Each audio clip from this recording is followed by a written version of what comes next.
Okay, so now I'm gonna start out my first measurement, and I'm not gonna do every single one of these on video. I'm just gonna show you the basics of, I'm measuring at the top from here to here, in the middle from here to here, and then the bottom of the skirt. And then I'll show you 2 or 3 measurements, and then we'll just start plugging them in the computer. I'm going to just gently take this, and I usually will do the spring side first, and then I'm just gonna stick it down in there according to, you know, the spec on the diagram here.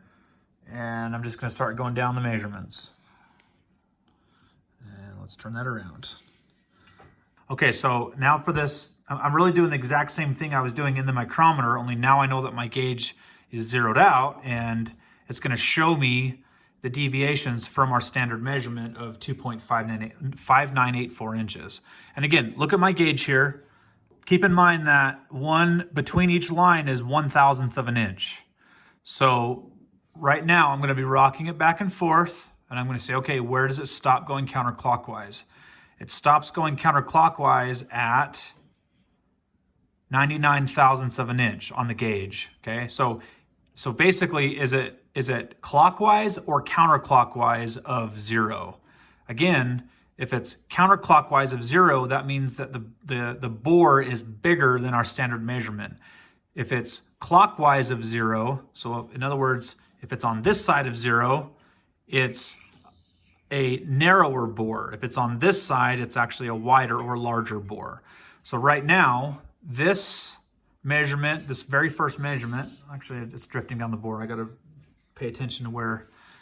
So on this one, it is, I'm going to call this like 0.75 thousandths of an inch larger. So in my spreadsheet, I'm going to put in plus 0.75. I'm actually doing the B measurement technically right now.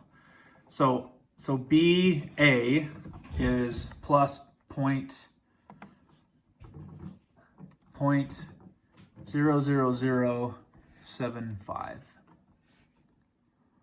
So that's 0.75 thousandths of an inch.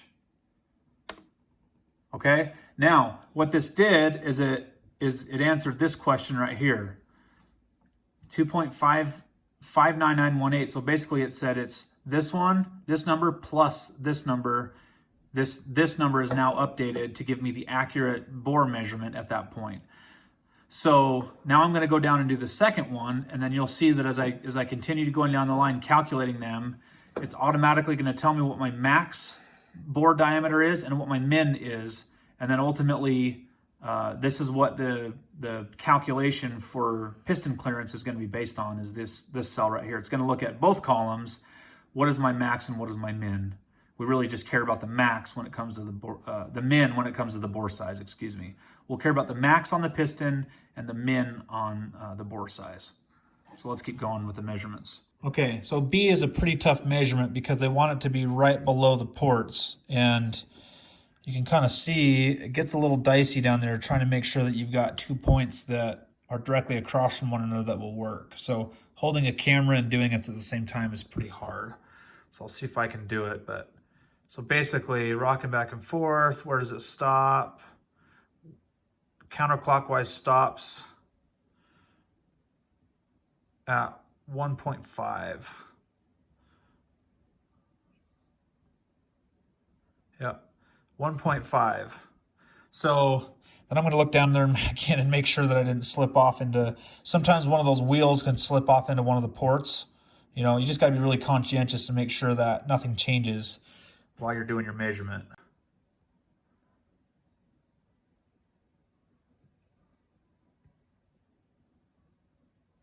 So I'm still going to say 1 point.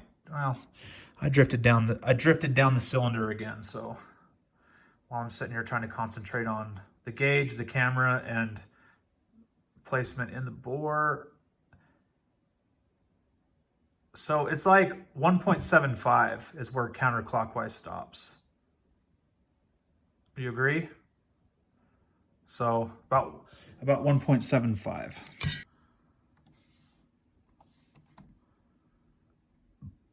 Okay, so now we'll just get the bottom measurement. And to do that, I can do myself a favor and just flip this over, because now all I just have to do is go from here to here. It makes it pretty easy.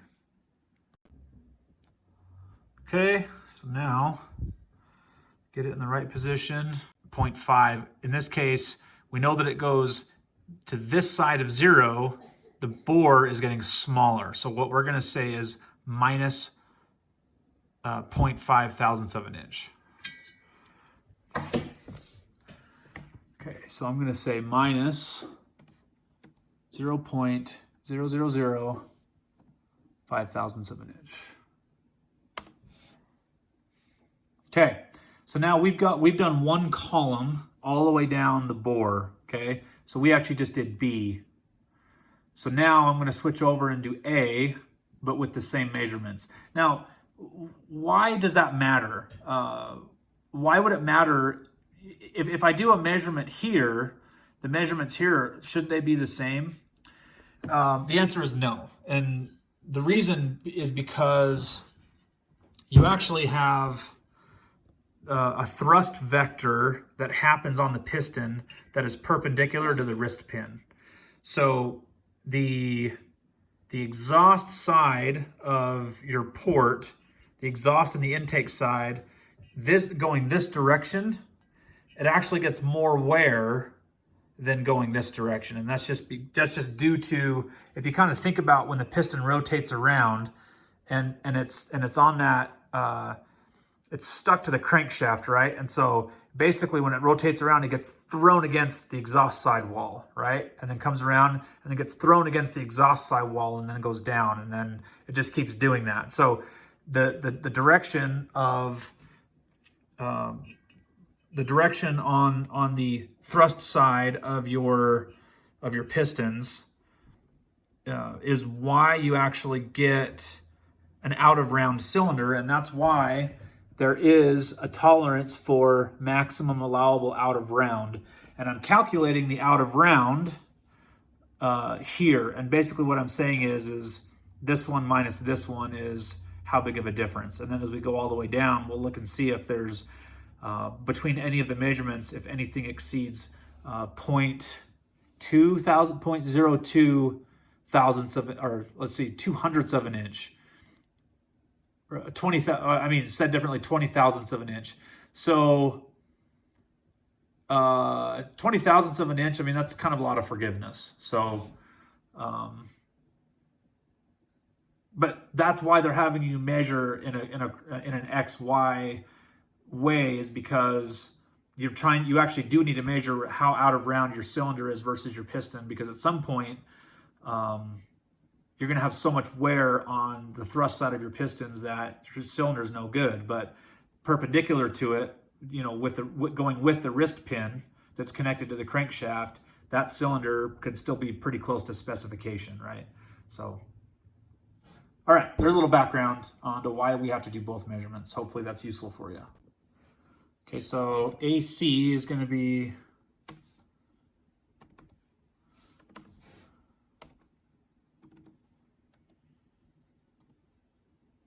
about 2.1 thousandths of an inch. And then because I really can only measure one side, because of the shape of the skirt, it really doesn't do me any good to try to measure the very last one, because that would actually be where there's a blank space, where there's just air, right? So I'm actually just going to copy this one.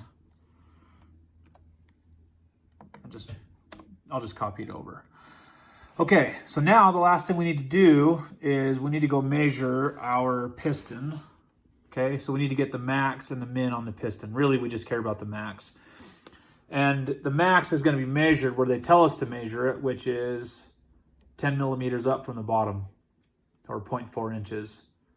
So let's go ahead and do that. Okay, so I'm just going to take my caliper. I'm going to come up 10 millimeters.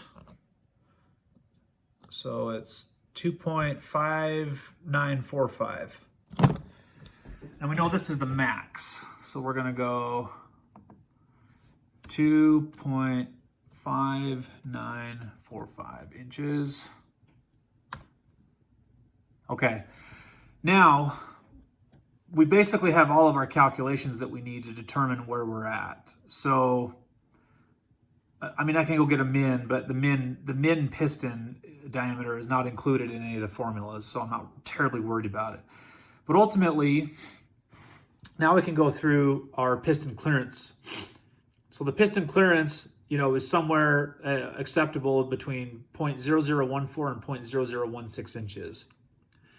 Now, we are at 0.003 according to this. So this actually exceeds the piston clearance, you know, actually exceeds the tolerance. And so I either need to upsize the piston and rebore it, or I need to figure out a better way to get that piston to fit in there. But there's too much room between the piston and the bore. So I probably will be looking to upsize, probably increase the bore size, and this piston that I got, I'll just have to use, this new piston that I got, I'll just have to use in the next bike project that I do. But ultimately, that's really how it's done. It's not really that complicated. I maybe made it look complicated with a spreadsheet, but really I'd be doing this with pen and paper anyways. And in this case, it kept track of all of my decimals and did the math accurately. So I would recommend doing some type of, you know, spreadsheet system. And if you want this one, you can email me and I'll just email you the spreadsheet. So now it's time for me to go ahead and put the bike back together. I'm going to go ahead and put the head back together on the engine. And then from there, I can install it back in the bike, and then we'll do a compression test. Okay, so one last thing I just want to check. And again, this is on a brand new piston with brand new piston rings, and so I'm not going to be terribly concerned about this. But one other check they have available in the service manual is right here. You'll notice on the screen, because that's where I just put it, because this is a note for myself. So the first ring, so there's a top ring, and then there's a first ring, which is the top one, and a second ring, which is the bottom one. So the first ring, you're basically checking the gap right here. I'm just going to get a more rigid feeler gauge so I can point. So you're basically checking the gap that's on the top or bottom of this ring right here, and then same here. So on the first ring, the minimum is 0.02 millimeters, or 8/10,000ths of an inch, and the maximum is 0.06 millimeters, or 2.4 thousandths of an inch. So that's the first ring. So I'm going to go ahead and just figure out if I meet spec. So the lowest my gauge will go is 0.04 millimeters. So I feel like, you know, as long as I can get 0.04 to fit in there, which I can, then we know 0.2 would fit in there. So at least the minimum is good. And then the max. So the minimum, they're just going to make sure that the piston ring has, it's free to like be springy and flexible, so that it can push out against your cylinder walls, right, and actually seal like they're supposed to. Because when your engine goes boom and you have compression leaking past those piston rings, that's where you have a problem. That's where you lose performance and or the ability to start your engine. All right, then the maximum is, let's see, 0.06 millimeters, which I do have a 0.06. So 0.06 fits in there, but it's tight. And then 0.08, I really have to force it in there. So yeah, I would say that there isn't a 0.07 in this feeler gauge set. So I would say that it does the maximum is 0.06. 0.08 does fit in there again, but I really have to I have to force it in. And that's when you're using feeler gauges, that's not what it's about. It's about a light feel. If you have to force something in there, then it doesn't fit. Okay, then moving down to the second ring, I'm just going to do the same thing. It's 0.03 and then 0.07. So again, I have a 0.04 as the smallest. 0.04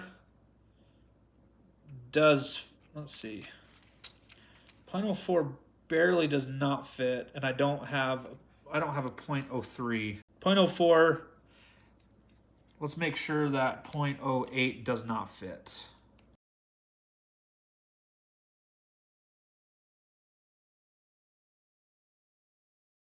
I'm actually confident that this is good.